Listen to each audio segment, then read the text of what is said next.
Welcome to Blue Chip Chats. My name is Gina DiGirolamo, and I'm a certified financial planner. This is the series where we sit down with advisors to break down complex financial strategies and talk about how they can fit into your plan. If you enjoy our content, be sure to like and subscribe to our channel so you don't miss the next episode. Thanks for joining. Let's chat. All right, so today I'm here with Matt Mondoux. Matt is a certified financial planner, a chartered financial analyst, and a chartered market technician. Matt, thank you so much for joining me today. You're welcome. Today we're going to be talking about figuring out all-in costs of investments. So for anyone listening, if you're a do-it-yourself investor or you work with an advisor, how you're able to find what types of fees you may be paying in these accounts. So if you could just give a broad overview of what someone might want to look for or expect. Yeah, it's interesting, right? Because fees can get buried, sometimes intentionally, sometimes unintentionally. Most consumers of financial advice or wealth management understand what the advisory fee is. That's the percent fee that they pay their advisor. Generally on an annual basis, it can range from 1 to 2% annually. Most investors are very aware of that fee. Where things start to get a little more complicated or murky are expense ratios, underlying fees inside of investments. That's where actually costs can start to add up, unbeknownst to the end investor. And then also, there's kind of like there's commission-based products. There's some annuity contracts, life insurance. Those types of products will have commissions and fees associated with them as well. And sometimes that can be sold as investment products when they might not be, but exactly to your point, they're going to have those underlying fees. Yeah, exactly. So in those cases, an agent might receive a commission, and then on top of that, there's various fees embedded within a product, not only for the investments, but for the cost of insurance. Sure. So taking a half step back, you mentioned expense ratios. Could you just define what that means? Yeah, I think generally the simplest way to think about it is an advisor is using a product to outsource an investment strategy. That could be on U.S. stocks, and they have designated a certain mutual fund that they want to use to manage the U.S. stock exposure within their client's portfolio. That portfolio oftentimes is, just to generalize, is managed by somebody in New York City. That firm in New York City that's managing that mutual fund is collecting a fee in terms of an expense ratio to a client to manage that sleeve of investments within the client's portfolio.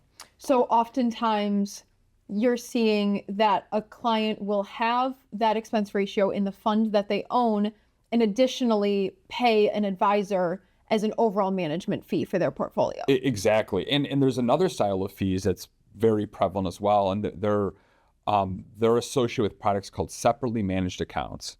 So oftentimes an advisor will use a separately managed account. Think of it very similarly to a mutual fund.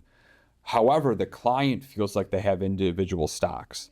They get traded each month, and they're feeling like they have a custom portfolio of these individual stocks. When they open their statement, they see the names, they see the activity. Whereas with the mutual fund, it's all in a wrapper in a product that's kind of a black box or unknown. What's happening, what's held in the mutual fund isn't listed on their statement. Mm-hmm. Separately managed accounts also have fees. Oftentimes, the manager of the separately managed account is doing the trading. So the fees can actually be higher with a product like that, and the client may be unaware that they are in that product to begin with. Sure. So Matt, if you're meeting with a new client, mm-hmm. let's say, and maybe you're talking with them, you have their statements in front of you. What types of things are you looking at, or are you telling them to look at to find this information? Yeah, great question. So we're looking at, first off, anything generally that's a mutual fund, ends in an X. Okay. ETFs, exchange traded funds, those trade during the day like stocks, but they are managed products that have expense ratios associated with them. And then oftentimes, if we can tell, depending on what month statement we get, it's often best if we look at a January, April, a July, or an October statement where the account was billed for the advisory fee and often the separately managed account fee, if that exists, Okay. we can utilize that information off the statement to determine what the investor's all-in cost is.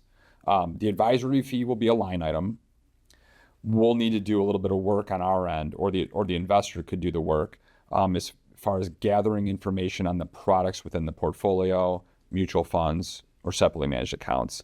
Separately managed accounts will often show up as a line item on the statement as well. Okay. The mutual fund, the ETF fees, the investor, the advisor will have to dig a little bit deeper to uncover what those are. Into the fund itself. Correct. Yeah, you'll have to look at the fund prospectus, perhaps.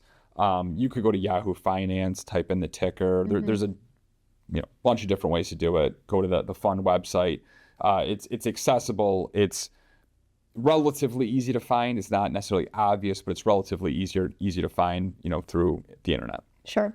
And I think the point that we want to drive home here is it's not that fees are necessarily inherently bad. It's that you want to make sure that the fee that you're paying is appropriate for the amount of value that you're receiving as a client of a financial advisor. Correct. So how would you recommend someone look into that and kind of say, I know what my fee is. I know whether it's an expense ratio or an assets under management fee. I know what that is, but how do I quantify that against the value that they receive? Yeah. So step one is understanding the all-in cost of the investment management. So we want to add up what the advisory fee is and then what the product fees are. So for instance, if we determined that the investment management product fees were 0.5%, the advisory fee was 1.5%, we need to add those two together, and the investor's all-in cost would be 2%.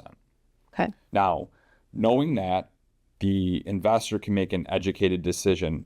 Are the services that I'm receiving, is the performance that I'm receiving, are all of these, the value that I get back aligned with the price that I'm paying, right? Because at the end of the day, price is what you pay, value is what you get. Mm-hmm. And I think everyone's a little different on their determination of, hey, was the planning good enough? Was I getting tax advice? Was I getting some advice on estate planning? Were they helping me get the most out of my 401k plan, 529s, all these different items that encompass an individual's financial planning world?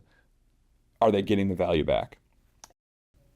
All right, Matt, if you could just share, to put a bow on this, maybe a couple key takeaways. Yeah, I would say investors want to understand what their all-in fees are that they're paying their advisor. Advisory fee plus any investment management fees that we've talked about. Number two is understand the value, right? So we have fees on one side, value on the other. What type of value are they getting from their advisor? Comprehensive financial planning, tax planning, 401k, company plan guidance, all those things and more. And then finally, investors need to be able to understand their investment statements. And like I said, a big part of that is understanding how they're allocated, what the investment management fees within the products that they're being put in are. I would say those three things would be the main takeaways here. If you'd like a second set of eyes on anything that we talked about today, reach out to us at Blue Chip Partners. And I want to say thank you so much for joining today, Matt. Yeah, happy to be here. And thanks for watching Blue Chip Chats. Can't wait to chat again soon.